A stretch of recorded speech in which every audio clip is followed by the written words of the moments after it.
अस्सलाम नादरीन, मैं हूं असद अली तूर। अपने प्रोग्राम असद तूर अनसेंसर्ड में हमारे साथ बाखबर सहाफ़ी हसन अयूब मौजूद हैं। और आज जो सुप्रीम कोर्ट में अहम और आप कह लें कि एक और हंगामा खेज समाअत हुई है इलेक्शन के मैटर्स पर, जो पंजाब और KP असम्बली का जो डिले हुआ है 8 अक्टूबर तक PTI की दरख्वास्त पर ये समाअत चल रही है, तो उस पर आज बड़ी हंगामा खेज दिन था। आज बहुत कुछ ऐसा हुआ जो पाकिस्तान की शायद अदालती तारीख में कभी नहीं हुआ होगा। यानी कि जस्टिस काजी फायज़ ईसा की सरबराही में जो 3 रुकनी बेंच था जिसने जो फैसला दिया था, जिसकी फैसले की रोशनी में जस्टिस अमीनुद्दीन खान रिक्यूज़ कर गए इस बेंच से, उस जुडिशल आर्डर को, एक सुप्रीम कोर्ट के आर्डर को एक रजिस्ट्रार सुप्रीम कोर्ट नलिफाई कर रहा है। वो कह रहे थे कि ये ऑर्डर अप्लाई नहीं होता 5 रुकनी बेंच की। भाई तुम कौन हो? लेकिन जाहिर बात है, लाडला रजिस्ट्रार है इमरान खान साहब के, जो वो प्रिंसिपल सेक्रेटरी थे आज़म खान, उनके साथ जो डिप्टी प्रिंसिपल सेक्रेटरी था PM हाउस से लाया ही इसीलिए गया था, तो जाहिर बात है लॉयल्टीज़ भी कोई चीज़ होती है। फिर आप देखिए दूसरा जो हुआ, हमने कल असद तूर अनसेंसर्ड में रात 12 बजे खबर दी थी। उसमें हमने हसन अयूब साहब का भी जिक्र किया था कि उन्होंने जो उस वक्त साबिक अटॉर्नी जनरल शहजाद अता इलाही से क्या गुफ्तगू की, और उसके अलावा हमने ख़ुद भी आपको खबर दी थी कि कल सिर्फ चीफ जस्टिस उमर बंदयाल साहब, जस्टिस मुनीब अख्तर साहब और जस्टिस एजाजुल एहसन साहब चीफ जस्टिस के चैम्बर में बैठ के मुशावरत करते रहे कि क्या करना है, और फिर 4 मेंबर बेंच बनाया। लेकिन उसमें ऑन बोर्ड नहीं लिया गया था जस्टिस जमाल खान मंदोखेल को, और उन्होंने फिर आज इसका इजहार कोर्ट रूम में आकर किया। और बड़ा अफसोसनाक मंजर था, चीफ जस्टिस ने उनको बात ना पूरी करने दी। उन्होंने कहा कि मैं इस बेंच में खुद को मिसफिट महसूस कर रहा हूँ, क्योंकि मेरे ब्रदर जजेस को मेरी ज़रूरत ही नहीं है, कि उन्होंने मुझसे मुशावरत ही नहीं की। 3 जजेस ने बैठ के एक फ़ैसला लिखा और मुझे घर पे 3 बजे भिजवा दिया कि साइन कर दो। और साथ ही उन्होंने ये भी कहा कि मैं दुआ गो हूँ इस सुप्रीम कोर्ट का, अल्लाह ही हाफिज़ है, ये आइन के तहत चलती है, और मेरी दुआ है कि अब ये कोई ऐसा फ़ैसला देने में कामयाब हो जो काबिल अमल भी हो और आइन के तहत भी हो। और उसी दौरान मौजूद चीफ जस्टिस उमर बंदयाल साहब ने उनको स्नब कर दिया। उसके बाद अटॉर्नी जनरल ने भी दलाइल दिए, उन्होंने फुल कोर्ट मांगी, लेकिन चीफ जस्टिस उमर बंदयाल साहब ने उनको बार बार स्नब किया। जस्टिस मुनीब अख्तर ने भी किया। चीफ जस्टिस ने तो उनको ये कहा कि जो भी था हमारे अंदर, जो भी हुआ कोर्ट के अंदर, this is none of your business. भाई पूरा मुल्क स्टेक पे लगा हुआ है, नन ऑफ योर बिजनेस, आप हमारे टैक्स पर चलते हैं, ये क्या बात है। एनीवे, मैं काफ़ी लंबा बोल गया हूँ। हसन अयूब सब खड़े हुए हैं, इनका भी वक्त मुझसे ज़्यादा कीमती है। तो मैं हसन भाई, ये आज की जो समाअत हुई, ये कितना गैर मामूली है कि रजिस्ट्रार जस्टिस काजी फायज़ ईसा के फैसले कर रहा है कि जी जो है तो काबिल अमल ही नहीं है। अब रजिस्ट्रार मतलब जुडिशल रिव्यू करेंगे। यार रजिस्ट्रार की क्या हैसियत है कि वो जुडिशल ऑर्डर को अंडू करे एक सर्कुलर से। जी, ये तो अहकामात जहाँ से मिले हैं, चीफ जस्टिस ने ही अहकामात दिए हैं, या अहकामात दिए होंगे जो एडमिनिस्ट्रेशन साइड को, कमेटीज़ को हेड कर रहे हैं जस्टिस एजाजुल एहसन। ये इन दोनों में से किसी एक के अहकामात के ऊपर ये सर्कुलर जारी हुआ है। तो चीफ जस्टिस प्लीज टू, मतलब उनके, वो तो चीफ जस्टिस के कह रहे हैं, लेकिन चीफ जस्टिस के कहने पर जो रजिस्ट्रार ने किया, तो देखें सर्कुलर जुडिशल ऑर्डर को किस तरह सेटिसाइड कर सकता है। और जो उन्होंने बीच में साइटेशन की है 5 मेंबर बेंच की, उसने तो देखिए ये जो 3 मेंबर बेंच है, इसने 184(3) के केसेस को प्रोसीड करने से रोक दिया है।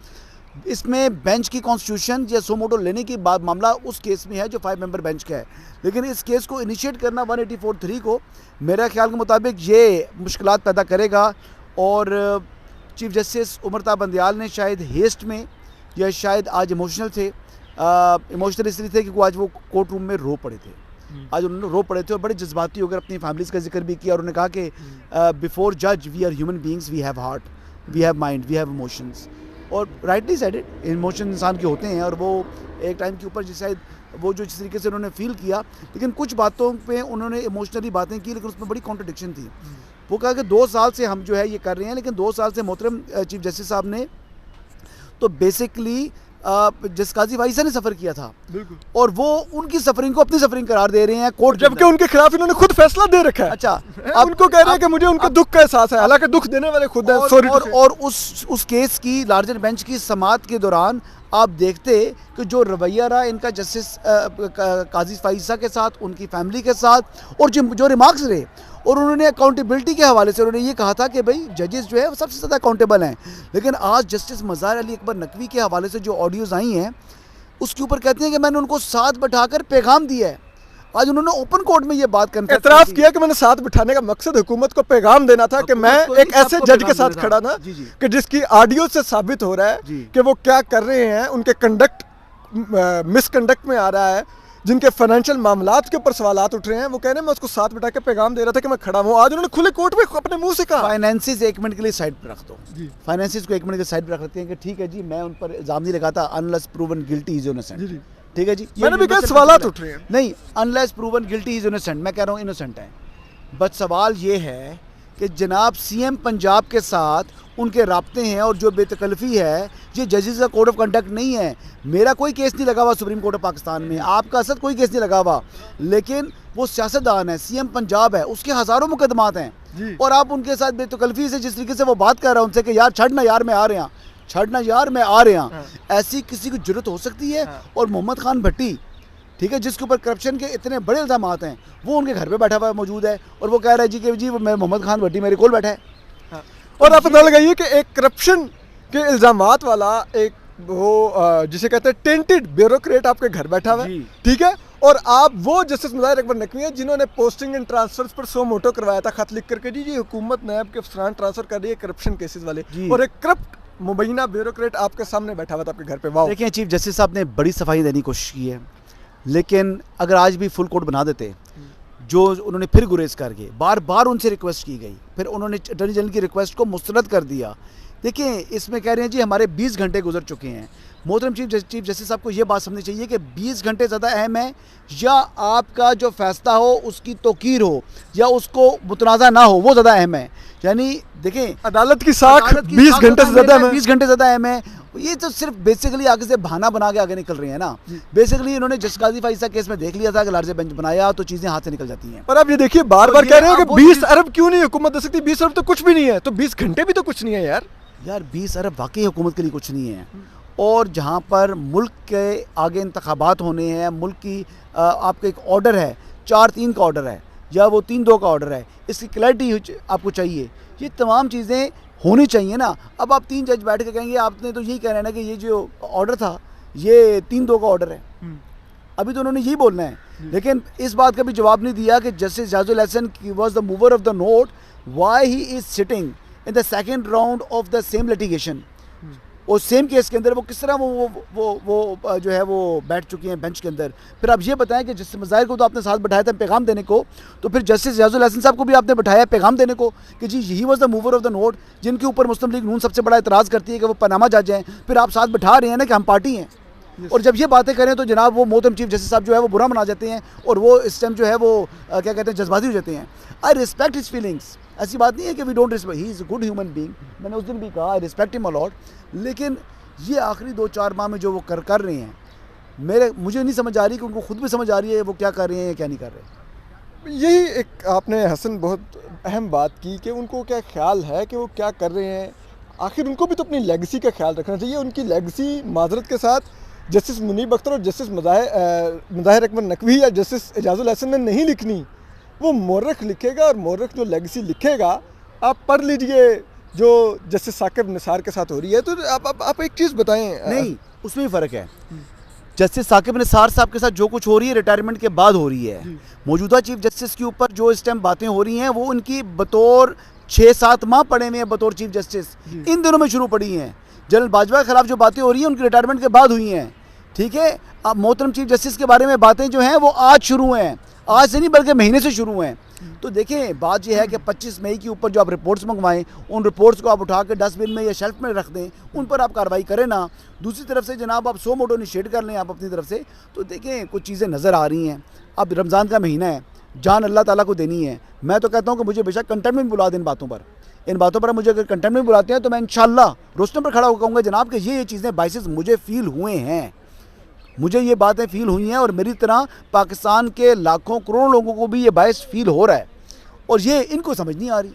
अच्छा आप देखिए आज भी जो बात थी, आप जिस जस्टिस कादी फाइसा के 2 रुकनी बेंच 2 जजों के फैसले को कह रहे हैं कि वो नहीं वैल्यू रखता, लेकिन उसी बेंच में जो जस्टिस शाहिद वहीद का नोट है इख्तलाफी, उसको कह रहे हैं पढ़ा आपने, कितना एक्सीलेंट लिखा हुआ था। लिखा था ना वो। हाँ। अच्छा, वो जो मीटिंग आप जिक्र कर रहे हैं ना, उसमें जस्टिस शाहिद वहीद मौजूद थे ना। अच्छा, जस्टिस शाहिद वहीद का नोट इन्होंने लिखवाया है? वो उस मीटिंग में मौजूद थे जो कल गुज़िश्ता रोज़ मीटिंग्स हो रही थी, जब आप जजेस का नाम ले रहे हैं, जिसमें जस्टिस जमाल खान मंदुखेल नहीं थे, लेकिन हमारे ज़राए बता रहे हैं कि उस वक्त चैम्बर में जस्टिस शाहिद वहीद साहब मौजूद थे। आप सुन रहे हैं कितना बड़ा हसन अय्यूब इंकशाफ कर रहे हैं कि कल जो जस्टिस शाहिद वहीद साहब का जो इख्तलाफी नोट सामने आया है, जिसको मौजूद चीफ जस्टिस बंदयाल साहब कह रहे हैं कितना एक्सीलेंट लिखा हुआ है, वो हसन अय्यूब साहब की खबर के मुताबिक उन्होंने उस मीटिंग में बैठ के लिखा है और शायद इन्होंने ही डिक्टेट भी करवाया है। ये बहुत बड़ी खबर है। ये हाल है, मिल बैठ कर तैयार किया है ना, वो बेसिकली काउंटर करना था उन्होंने। मतलब एक जज के जज का नहीं है वो नोट, वो इंडिपेंडेंट नोट नहीं है। एक जज का इख्तलाफी नोट 4 जजेस बैठ के लिख रहे थे।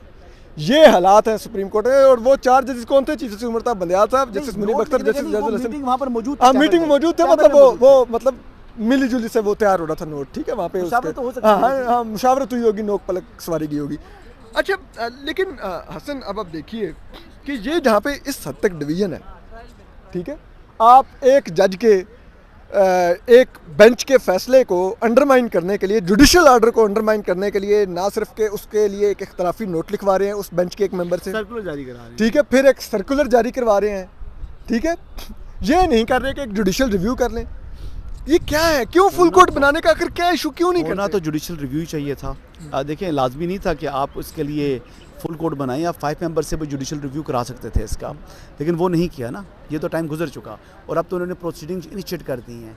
तो अगर तौहीन अदालत जैसे माजी में 2007 की इमरजेंसी के मामले में उसके बाद हुई थी, तो तौहीन जुडिशियल मिसकंडक्ट की कार्रवाई एक वक्त के ऊपर स्टार्ट हो सकती है। शायद जस्टिस उमर ताब बंदयाल में भी रिटायर हो चुके हों, तो बाकी 2 जजेस हैं, उनके ऊपर तो ये कार्रवाई स्टार्ट हो सकती है। मतलब कह रहे हैं कि वो जो जुलाई 2007 में हुआ था कि पीसीओ लेने वाले जजेस के साथ जो हुआ था, कार्रवाई हुई थी, तो देखें अभी ये तासुर मिलता है ना, लोग कहते हैं कि जी वो सुप्रीम कोर्ट का जज है, उसके खिलाफ तौहीन अदालत की जो है वो कार्रवाई किसने बढ़ानी है।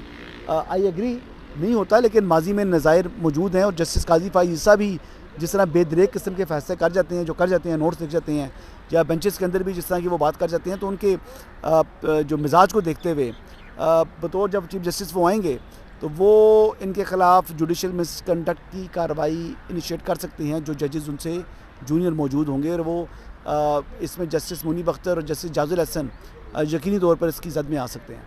अच्छा हसन, आप और ऐसा भी मुमकिन है कि कुछ जजेस जो हैं वो जैसे सजाद अली शाह वाला मामला जो हमने किया था ना, तो जो इस तरीके से जिस सिमत में ये मामला जा रहे हैं, जैसे जस्टिस जमाल खान मंदुखेल जज्बाती हो गए, जैसे जहिया अफरीदी एक दिन बड़े गुस्से में थे क्योंकि उनका बेंच तब्दील कर दिया गया उनको बताए बगैर, फिर जस्टिस काजी फाइज ईसा ने भी उस पर अपना जो है तहरीरी फैसला दिया हुआ है, जिसके रजिस्ट्रार को तलब किया था, जहिया अफरीदी साहब ने एग्री किया। जस्टिस अतर मनल्ला भी है, इसके अलावा जस्टिस मंसूर शाह भी हैं, अब जस्टिस अमीनुद्दीन भी हैं, जस्टिस जमाल खान मंदुखेल का तो नाम ले चुका हूँ ना। तो अब ये देखें ना, इतने जजेस तो ऑलरेडी हो चुकी हैं। ये तो वो हैं जो कि विजिबल हैं, और कुछ जजेस ऐसे भी होंगे जो कि खामोशी से ऑब्जर्व कर रहे हैं। तो एक वो हम पंजाबी में कहते हैं ना कि जो जांदा खान है ना, उसमें और आंधे खान में बड़ा फ़र्क होता है।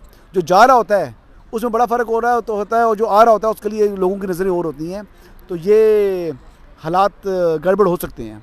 हसन अय्यूब ने एक बड़ी, आप कहें कि एक वो पिक्चर आपको दिखाई है कि आने वाले दिनों में जस्टिस मुनीब अख्तर और justice Ejazul Hasan judicial misconduct की जद में आके, फिर ज़ाहिर बात है उसका तो फिर वो सुप्रीम जुडिशियल काउंसिल हटाती है उस जज को। एनीवे, हसन, अब आप एक चीज़ मुझे बताएं कि क्या वजह है कि चीफ जस्टिस उमर ताब बंदयाल साहब कह रहे हैं जो मर्जी हो जाए, मैं बेंच श्रिंक होता तो 3 रुकनी जज और वो तीनों वो जजेस हों जिनके ऊपर सवालात उठ रहे हों, लेकिन मैं फुल कोर्ट नहीं बनाऊंगा। फुल कोर्ट से आखिर क्या उनको इशू है? वो आज भी कह रहे थे कि जस्टिस शाहिद वहीद कितना एक्सीलेंट जज है, जस्टिस मोहम्मद अली मदर कितना एक्सीलेंट जज है, मुनीब अख्तर आईनी एक्सपर्ट हैं, एजाजुल हसन आईनी एक्सपर्ट हैं, तो क्या जस्टिस काजी फाइज ईसा और जस्टिस सरदार तारिक मसूद क्या वो सॉरी टू से माजरत के साथ इस कोर्ट में स्वेटर बुनने के लिए बैठे हुए हैं? क्या है वो? उनको नहीं आइन का पता किस लिए वो जज बने हैं, कैसे बने हैं? असल में प्रॉब्लम तो ये है ना कि वो उनकी अथॉरिटी को चैलेंज कर देते हैं ना। वो कहते हैं कि आपकी अथॉरिटी नहीं है, आप जो कर रहे हैं वो गलत कर रहे हैं, आप जो आइन से आगे बाहर निकलते हैं। तो प्रॉब्लम तो ये है ना जी, इख्तलाफात तो यहाँ से ना अथॉरिटी चैलेंज होती है। जब उनके नाम मुस्तरद हो जाते हैं जुडिशल कमीशन में, तो वो चीज़ उनको पसंद तो नहीं आती। एक टाइम पर तो आपस में जो है इनके टॉकिंग टर्म्स भी ख़त्म हो गए थे, अब मेरे ख्याल से दोबारा ख़त्म हो चुके होंगे। बीच में बोलना शुरू कर दिया था उन्होंने, एटलीस्ट बातचीत शुरू कर दी थी, मुझे नहीं पता 100%, लेकिन आई एम श्योर कि इनकी आपस में बातचीत नहीं हो रही जजेस की। मैंने रिसेंटली चेक नहीं किया, लेकिन हालात तो कशीदगी आपको भी नज़र आ रही है, मुझे भी नज़र आ रही है। हसन कितनी बड़ी बात करें कि हमारे मौजूद जज साहबान हैं, सिर्फ इस वक्त 15 जजेस हैं इस कोर्ट के अंदर, बातचीत भी नहीं है माशाल्लाह। हाँ, पहले तो नहीं थी ना एक टाइम पर, तो ये मुझे फिर जैसे मंसूर शाह ने आपस में इनका मामलात कराए थे, और अभी भी मेरे ख्याल से आजकल टॉकिंग टर्म्स नहीं होंगे इनके। तो चीफ जस्टिस उमरता बंदयाल यकीनी तौर पर उनकी साख मुतासर हुई है। जज के पास होती साख है, जज के पास होती ये इज़्ज़त है, वो उन्होंने अपनी जो है वो स्टेक पर लगा दी है, और जिस मकसद के लिए लगाई है वो मकसद जो है वो देखें, बात यह है कि मुल्क में 90 दिन में इंतखाबात तो अब हो नहीं पाएंगे ना। अब 90 दिन तो दूर की बात है, अब तो 30 अप्रैल को भी इलेक्शन नहीं हो सकते, क्योंकि जो 54 डेज़ का इलेक्शन प्रोग्राम होता है या 56 डेज़ का इलेक्शन प्रोग्राम होता है, उसमें तो पॉज आ चुका है ना। अब वो दिन हर दिन काउंटेड होता है, तो इसलिए अब जो कैंपेन का टाइम देना होता है या साफ शफाफ इंतखाबात के लिए, तो अब जो इलेक्शन होने जा रहे थे 30 अप्रैल को पंजाब में, अब तो वो भी नहीं है। और आज अटॉर्नी जनरल ने बताया भी कि जो बजट है उसमें तो पैसे रखे ही नहीं गए थे, क्योंकि इलेक्शन तो 2023 में हो रहा, तो अगले बजट में पैसे रखे जाएंगे तो फिर देख लेंगे। और उस पर उन्होंने कहा अच्छा। और फिर मौजूद चीफ जस्टिस उमरता बंदयाल साहब ने कल मंडे को जो हेयरिंग एडजर्न की है, मंडे को उन्होंने बुलवाया है सेक्रेटरी दिफा को और सेक्रेटरी खजाना को। बुला लेते हैं, बुला नहीं दिया। अच्छा, बुलाया नहीं, नोटिस नहीं किया, उन्होंने कहा बुला लेते हैं, बुला लेंगे, तो तलब करें। सेक्रेटरी दिफा भी आगे बता देगा कि जो सिक्योरिटी सिचुएशन और बताना चाहिए, वो सबॉर्डिनेट है गवर्नमेंट के। देखिए, जब आपने एजी आ गया ना, तो फिर तमाम सेक्रेटरी डिफेंस भी आ गया, फिर उसमें स्टेट बैंक भी आ गया, फिर सब कुछ आ गया। He is a principal law officer of state, तो हम उसको खबर बना देते हैं। खबर के हद तक तो ठीक है, लेकिन कानूनी एतबार से जब अटर्नी जनरल ऑफ पाकिस्तान खड़े हुए हैं रोस्टम पर, तो फिर पूरी स्टेट ऑफ पाकिस्तान खड़ी हुई है। उसमें सेक्रेटरी डिफेंस भी है, उसमें अगर आप मिनिस्टर डिफेंस को बुलाना चाहें बुला लें, आप किसी और को बुलाना चाहें तो बुला लें, जिस मर्जी को बुला लें, जवाब तो वही होगा जो अटर्नी जनरल दे रहे हैं।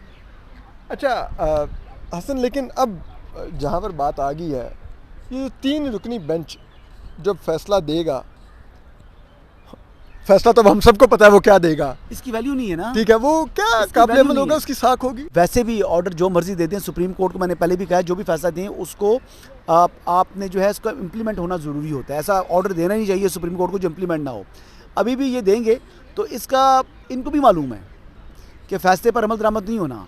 हाँ, इस फैसले का एक फ़ायदा होना है इमरान खान साहब को। मैं ये नहीं इल्ज़ाम कर रहा कि वो उनको सियासी बयानियाँ बताने का मौका बयानियाँ जो है मज़ीद मिल जाएगा।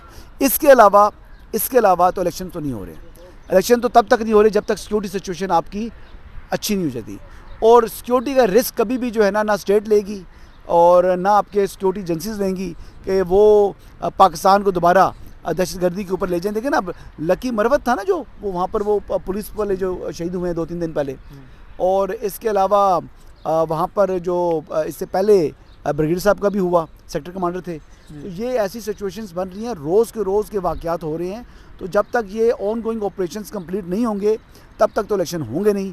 हाँ, एक सियासी जमात को बयानिया ज़रूर मिल जाएगा, और सियासी जमात का नाम पाकिस्तान तहरीक इंसाफ है, जिसके सरबराह जो है वो इमरान खान है। और इन्हीं से ही ज़्यादा जो इल्ज़ामात भी आयद होते हैं जजेस के ऊपर कि उनको मरीम नवाज़ साहिबा इमरान दार कह रही हैं, जो कि मेरे ख्याल से जब इस किस्म के इल्ज़ामात आ रहे हों तो जजेस को भी अपना दामन जो है अपने जो है उसको इन चीज़ों से पाक करना चाहिए, इनसे दूर हटाना चाहिए। सियासी मामलात में अदालत का आना बनता ही नहीं था, और ये सियासी मामले में अदालत आ चुकी है और बहुत एडवांस भी हो चुकी है। हसन अय्यूब ने बड़ी बात की है फिर कि ये जो फैसला आएगा इसके बेनिफिशरी सिर्फ इमरान खान एक बयानिए की हद तक होंगे। तो अगर इमरान खान के एक बयानिया देने के लिए अगर अब फैसला देने पर ये जजेस माजरत के साथ अगर हमारी मौजूद सुप्रीम कोर्ट के चीफ जस्टिस और उनके 2 साथी जजेस अगर इस पर मुसिर हैं, तो अदालत की साख और इन अपनी जजेस की लेगेसी फिर क्या लिखी जाएगी। लेकिन बहरहाल अब सोमवार को देखते हैं कि क्या होगा।